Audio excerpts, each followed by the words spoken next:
के उत्सव आनंद में डूबा हुआ है। मेरी अपनी ओर से समूचे पूर्वांचल वासियों को छठ मैया के पावन पर्व की बधाई। ये हमारी माता बहनों के कठिन व्रत के बाद पूरे परिवार के कुशल क्षेम के साथ देश और प्रदेश की प्रगति के लिए उनका उत्साह उमंग और उनके मन के संकल्प से हमारी सनातन संस्कृति की रक्षा भी होती है। मेरी अपनी ओर से पुनः उन सबके लिए बधाई।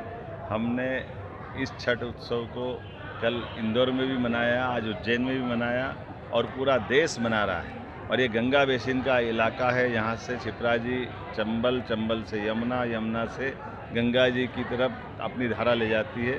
तो ये हमारे मध्य प्रदेश और बिहार को समृद्ध करती है। सोन माता भी, सोन नदी हमारी अमरकंटक से प्रारंभ होकर के अंततः बिहार के पास से गंगा जी की धारा को समृद्ध करती है।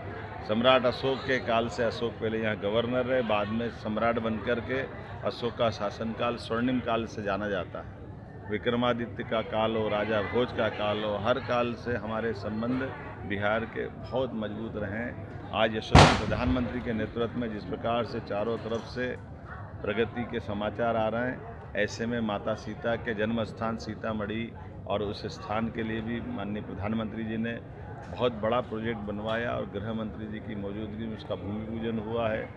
भगवान श्री राम का तो बिहार के साथ उनके दामाद का संबंध है। ऐसे में भगवान के उस दिव्य मंदिर के आधार पर हमारी सनातन संस्कृति का भाव और समृद्ध होता है। मैं आज के इस अवसर पर सारे बिहार के मित्रों को, सभी माता बहनों को, पूरे भारतवासियों को छठ मैया की बधाई देता हूँ और भगवान से कामना करता हूँ ये त्यौहार के आधार पर परस्पर जो आत्मीयता का भाव बढ़ता है, इसको और समृद्ध करे। मेरी अपनी ओर से सबको बहुत बधाई। घाट की घोषणा क्या है? यहाँ हमने मिथिलांचल घाट बनाने की घोषणा की है। विक्रम सरोवर के किनारे ये घाट जो बन रहा है उसको और बड़ा करेंगे और छठ मैया की जो जो व्यवस्थाओं के लिए इंदौर में भी हमने कई तालाब और बाकी घाट बनाने की बात कही।